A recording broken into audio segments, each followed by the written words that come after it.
This is John Hayward who tweeted, 1, sending 50 migrants to Martha's Vineyard is like the Holocaust. 2, ha ha ha.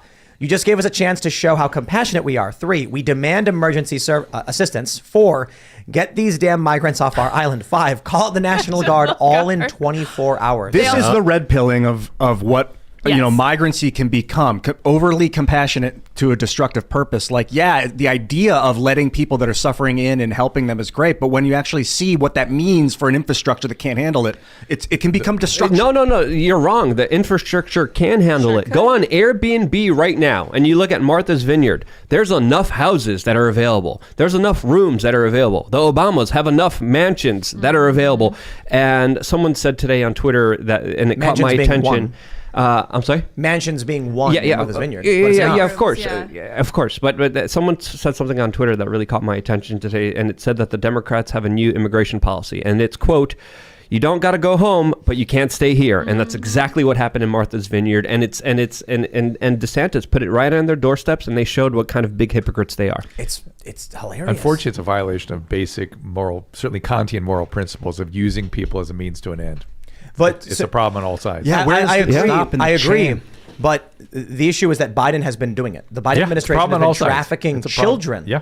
And so, but here's the way I see it. For DeSantis, we know there's a political stunt in Martha's Vineyard specifically. I'm not a fan of any of these people doing it. Now New York City is sending them back to Florida. It's just outright crazy. But here's the funny thing.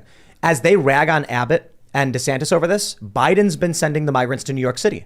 So they completely ignore the problem when it's Biden doing it, sending them to New York. Then as soon as Abbott or DeSantis does it, all of a sudden now it's a humanitarian crisis. Now, is that them or is that the media? The media. But they are the media. I mean, yeah. What's the difference? Yeah. But this blaming like Biden or DeSantis, like, isn't it the cartels that are running human trafficking across our border? It is leftist NGOs with U.S. influence going down and telling them the border's open and jobs are waiting for you. That's right. You had mentioned before the show that it might be big money involved. I don't know if Soros. There's videos. We've seen this during the big caravans of people who look American talking and working with these people. Yeah. And they're being told that you can come up, no one will stop you, and there's jobs waiting. You were saying Ami Horowitz. Yeah, Ami Horowitz has some good videos on this. He embedded himself. He said there's rail cars of food and there's a hospital and a school. It all travels with them. I mean, it's thousands of people going thousands of miles. What do you think? You just rely on the kindness of strangers as you walk into their town? Foraging and farming as they go. Yeah, it's a business. So someone's profiting off of it. They're like getting paid. It's human trafficking, essentially what's happening here. I wouldn't be surprised if there's big business in the U.S. behind it for cheap labor, things like that. We've seen that in the past. Interesting. Well, Bernie Sanders called it a Koch brothers plan, a billionaire's plan to get a bunch of cheap labor to, of course, lower wages and increase the housing costs for everyone else. Let me pull up this story from the Daily Mail. This is, Luke had just mentioned this a moment ago. Daily Mail says, what homeless crisis?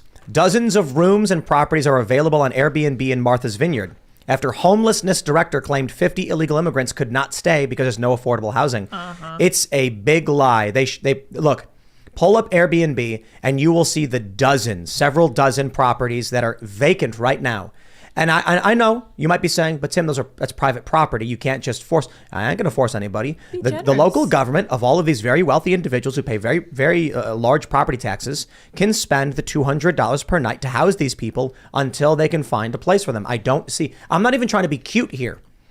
If these people showed up and said, what do we do with them? Okay, it's going to cost us 10 grand.